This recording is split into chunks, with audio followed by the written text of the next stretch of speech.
Good day, guys. Daniel from Gardenscape Designs, and thanks for joining us another day on My Garden, My Home. One of the key things about gardens that I like is the spirituality and the connection that you actually get when it is your entire space. Now, everyone have different gardens, and they get a different feel and a different vibe when it is you actually go to different places, or when I go to different places. Just take a look. Some beautiful plants. It might be small, but it's a place where someone could actually come after a hard day's work, just to lull back, relax, drink some coffee, just meditate and just be at peace. Today we're going to look at some beautiful plants, and as we go through the garden, we're going to look at teaching points. This is what the video is about. These are what the videos are about, to help us to understand our plants and to grow our plants beautifully. Let's take a look.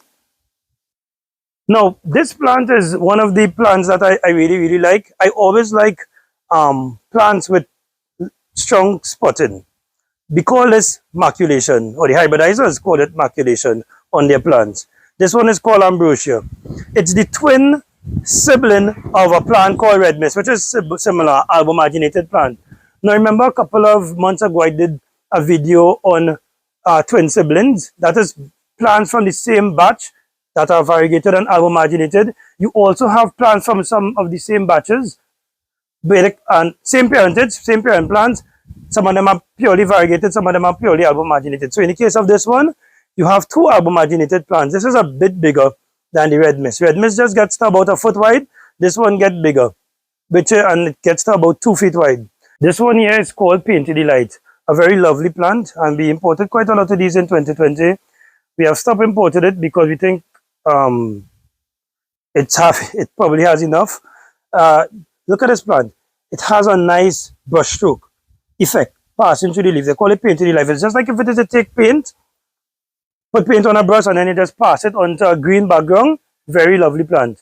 You would notice some bleaching on the plant. That is the yellow that you would see on the plant here, and it's because it's on the eastern side of the house. These plants here are exposed to light, direct sunlight, and even indirect sunlight, 9:30, 10 o'clock or what have you. So you're going to get some bleaching on some of the plants.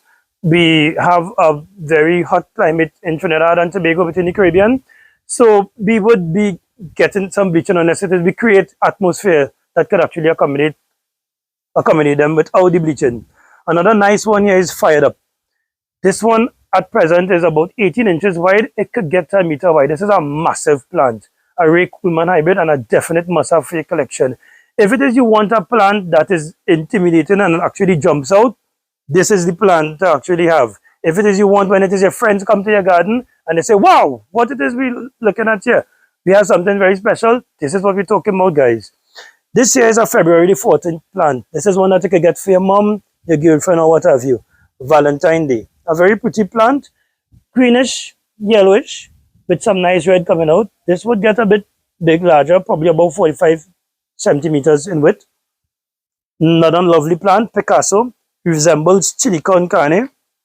It resembles some other plants like Lorena. Same pattern, same coloration, same markings, but they are very, very, very strong when it comes to taking some sun. Another nice plant here, which is a Michael Keel hybrid. This one gets to 70 centimeters wide. This is called Knockout. Now I've seen two different looks of this plant. One where it looks like this, the other one, it's more open and vase-like. Both of them get about the same size, but very pretty plants, and they could take quite a lot of sun. White Walker. Lovely White Walker. This one is still small, but this gets up to 80 centimeters wide. It's very, very distinct. These are one of the tigers that I think collectors definitely should have. It's very distinct within the markings. The variegated part is white here. You have some nice maculation going through the leaf of the plant, some horizontal cross-banding zonation, and looking at White Walker, you will not actually look at the next tiger and say, hey, I wonder what this is. It's very, very distinct in the way it looks. The plant next to it is Shark Attack. Now, you have a White Walker, right? But then there is a White Walker arbor that looks definitely just like Shark Attack. It's just one of the appearances a bit different. I can't tell the difference between the both of them because they look very similar, but both beautiful plants to have. Another plant here. So we speak about variegation, and we notice that this plant has started off with probably some weak variegation. You know, once the bromeliads start to get older, the leaves at the bottom will drop off. So probably the plant may have started with good variegation. I'm not sure. But you could see that it has some weak variegation going on here. And as the plant goes, you're seeing some of them with some strong green leaves. And you notice that it started to get a bit thin. Now the plant going to grow into something beautifully, and probably maybe later down the road, it probably might shoot some pups that might revert or go back to what it was formerly supposed to be. But at this point in time, it has lost a lot of variegation, but still underneath correct lighting conditions, because you could see the bleaching in the plant.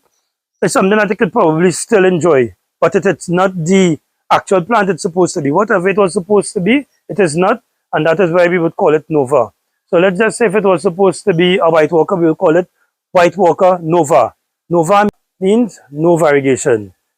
Take a look. We are working on a nice area here. This is artificial turf grass. It's not real. It looks pretty real, but it's not real. And this has been on the ground for some years. And when it is you have your plants and stuff stuck in pots especially, you have a tendency of getting weeds between them. So putting on something like this would actually be able to control the weeds. And it's something that you could probably, I mean, it's low maintenance, so it's probably something that you could actually incorporate in your garden space as well. Take a look on this side here. We have some plants on some stones, and I know a lot of you guys might have some reservations about plants on stones or plants on any sort of aggregate material. This is a black on a dark aggregate material, and so black stones absorb heat. So let's just say, for instance, you have light from the sun coming through into this aggregate here. What you're going to find is that the black, because it's black, because of the color, it's going to absorb all that light, turn it into heat, and it has a tendency for burning on the underside of the leaf. Whereas for white stones, a lot of folks, like to use white stones inside of their greenhouse. You could actually use it in your garden as well. Well, what that's going to do, it's going to reflect the light. It's not going to absorb the light, it's going to reflect the light, and it has a lower tendency of burning the underside of your plant leaves. Take a look at over on this side here with all that shaded area there. Let's just say you have a greenhouse, you have white light inside the greenhouse. Whatever light comes into that area, it could help to color the underleaf of the plant. Note, lovely plant here, Maricela. This plant is a plant that looks very good on a pedestal because of the trailing leaf, because of that trailing effect, and it's a very red plant. Usually this could take quite a lot of sun as well. This also here is a Maricela. The lovely Thyred album. Thyred comes, sometimes it comes with no variegation. This one is an albumaginated plant. If you look on the underneath of the plant, you could actually enjoy the leaves. It has some tomentum on it, which is the silverish, that silverish dust that you would actually see on the plant. It's structural, so this is actually part of the plant, right? You could actually scratch it off. This is tomentum, and it has some nice albumagination running on the underneath of the leaf. So you could actually enjoy this plant from at the side and also the top. It could take quite a lot of sun, and it gets very much pink. It could get to about 2 feet wide. It's a massive plant and a very nice addition to your garden as well. Take a look at this bougainvillea hedge. This bougainvillea hedge provides a nice look with the flowers, with the shade. It could actually help to reduce some of the sunlight or that UV impact on the plants within this area as well. A favorite of many, which is Johannes de Rolf. Favorite of many over the bull. Back in 2019, 2020, this was one of the most sought after plants and something that you must have in your garden. And I still recommend it highly. There would be folks out there who have some of these to sell. Go out and get your Johannes de Rolf. Especially for the newbies and those who are actually coming into the hobby. This is a plant that could take quite a lot of full sun. It adds a lot to your garden. This is small in compared to what it could actually get to. It could get to about 1 meter wide, 80 centimeters to 1 meter wide. Green eyes. A bullet plant. Very nice plant as well. This tends to get really, really, really large as well. And it's a beautiful plant to keep in your garden. Look at this area here. Look at this plant. Underneath the bougainvillea hedge. Now it's in an area where it's getting bright light. But because of the shade from the bougainvillea hedge, you will notice that the color on it is not pronounced. It is not pronounced. If this bougainvillea hedge is removed or this plant comes forward a bit and it gets the adequate amount of light, you would see the red start to pop.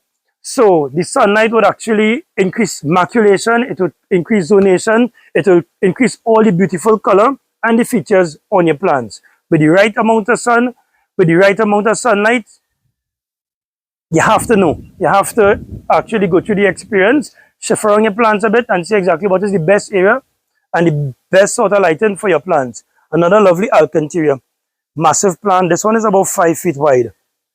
This is a very nice landscaping plant, native to Brazil. A lot of people actually use it when it is they have really huge landscapes and they make an impressive piece, an impressive showpiece in a garden. There are many different variegated types. There are many different varieties of this. Some go flat, some go a bit upward growth pattern. You can look around and see if you can get some. We actually have imported some and we will be getting back some soon. So you can always feel free to check us out. Johannes, the rough without the variegation. Still a beautiful plant, still could take a lot of sun. So let's take a look at this plant. Where you see the leaf is exposed to some sun, you would notice that it has some nice pink. Where it is hidden from the underneath bougainvillea hedge, you notice it have less color. It's more green as well. So you see the effect of the sun on the plant. So you have one plant in two different lighting conditions, so you can see the effect of what light could actually do to your plants. Okay guys? Sometimes we like to hide our plants and baby up the plants and stuff. They need that sunlight to look good. They need that sunlight for the color that it's supposed to be. Right? We have some other nice plants. Another Michael Keel hybrid as well. Nice fern to actually complement. Always use other plants to actually complement your bromeliads. A lot of people, when it is they get into bromeliads, because bromeliads is so addictive and they are so beautiful and they are so exotic, they tend to get rid of all the other plants. Like myself to a certain extent. But rice ferns and other different flowering plants, crotons as well, even some of these, they call it, these are bung plants. They call them bung plants in Trinidad, corderlines. All of these are nice foliage plants that you could actually incorporate between your garden. Look at this plant. This is a plant that I have advocated for on many occasions. This one is called Cane Fire X Giant. This is a very beautiful hybrid and it is exposed to quite a lot of sun. This plant, guys, could take full sun. So this pup came off of this mother, but take a look at the form. You would find that the pup has a nice rosette finish and the mother has an irregular finish. This is usually how the plant look in a lot of instances. It's cane fire crossed with giant, and this is part of a batch of plants. This is part of the Grex. This plant usually have a very irregular shape. Now there's one called Utmost Satisfaction that is albumaginated.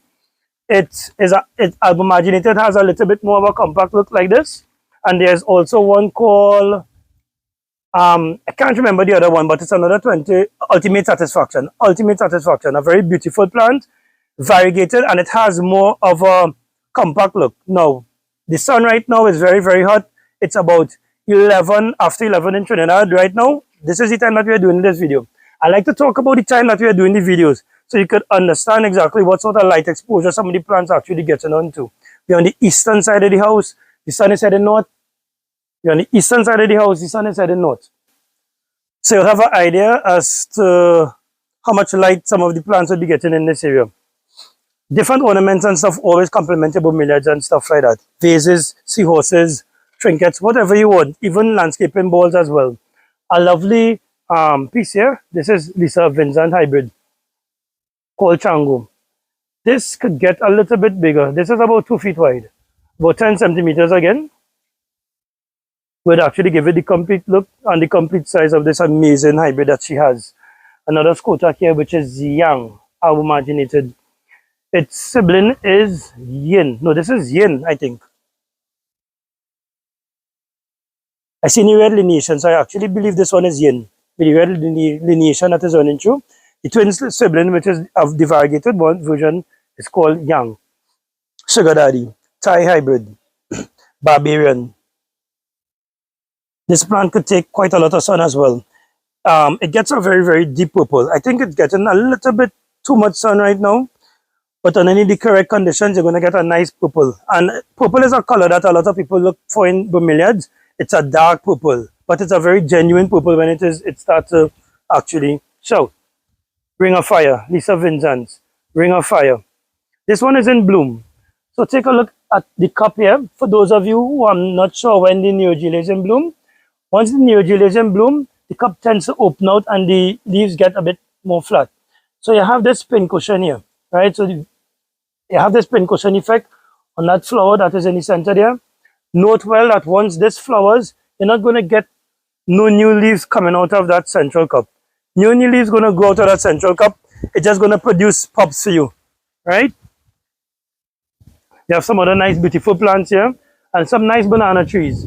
These banana trees are actually aiding in giving the plants in this area a nice dapple effect of light. So you're not going to get direct sunlight, you're going to get a dapple effect. So if it is that you have some plants in a full sun area and you have plants like these, your bananas or what have you, you could actually put some of the plants underneath it to get that filtered light, that filtered effect. A very beautiful plant. This is Morocco. This is usually a big, massive grower, but this one is a bit small, tight rosette, and I really love this plant. There would be folks who would have this plant. This is one that is worth the while. Tall salad. A lot of light exposure as well, so it would be a little pale in color, but this is a nice, beautiful plant as well for guys who are actually coming into the hobby. This is a nice plant. Acmea Samurai. Acmea Samurai, very yellow. Green variegation, and this is a favorite all over the world. I've seen this in Malaysia, in Thailand, in the US, in the Caribbean. Favorite, best plant. Excellent. Nice markings on the underneath. So you could actually enjoy the beauty of this lovely hybrid on the other side of the leaf as well, where you have those white cross banding. I'm not too sure exactly who did this plant, but it's always one that you could always add into your garden within your area. Nice moss, Spanish moss, complemented by crotons, which goes lovely in Trinidad here. Pandanas. A nice kumbaya, Lisa Vincent, 45 centimeter plant in terms of growth. Beautiful plant. Arbomaginated with mottlin on the inside. Get one of these guys. You won't be disappointed. Patricia Secret, a Bullis hybrid. One of the few variegated hybrids that you would actually find around is a beautiful plant, massive grower, about 30 centimeters in tall, could take quite a lot of sun and it pops profusely. So it's definitely a plant that you should actually go for. The variegation in this one is quite stable, quite pretty. It has some more growth to do, of course, because this one is small, but very, very beautiful plant. I think this one is called Fruity Pebbles. I like the rosette on this plant. The look on this one. It's very, very complete and mature and nice. Oops. And you have a nice little pup coming up on the side here. I think I probably would ask the homeowner for this pup because this is a very, very decent plant. Very nice plant. This is another part of the yard here. Look at this alocasia. Now, alocasias, they could grow massive, up to probably 8 feet tall. The leaves are very long. The actual leaf blade is very broad. You know the amount of shade that you could actually get under one of these? Come on, if I actually move this, the amount of light exposure that these plants would actually be subjected to. So these plants are very fast growing and they're very affordable. There's one called, I think it's variegated alocasia. I'm not too sure of the name, but it's one which is green and has a lot of white in it. Very affordable and it's very beautiful in your landscape. Mind you, they go massive and it's something that you could actually incorporate into your landscape. They grow vigorous and fast as well too. And you could actually use this to shelter not only your bromeliads, but some of the other plants that you might have in your garden. I was coming into this yard to do a video and I saw so many beautiful tigers. I mean, some folks probably might think that, hey, these tigers, we have them already. But guess what? There are so many of you who don't. So you all could try to probably get some of these beautiful plants here, have them available for sale. Also have some other nice plants that is available for sale, like Roberta Minuscule, Cane Fire, Black Zombie, Green Eyes, and several others.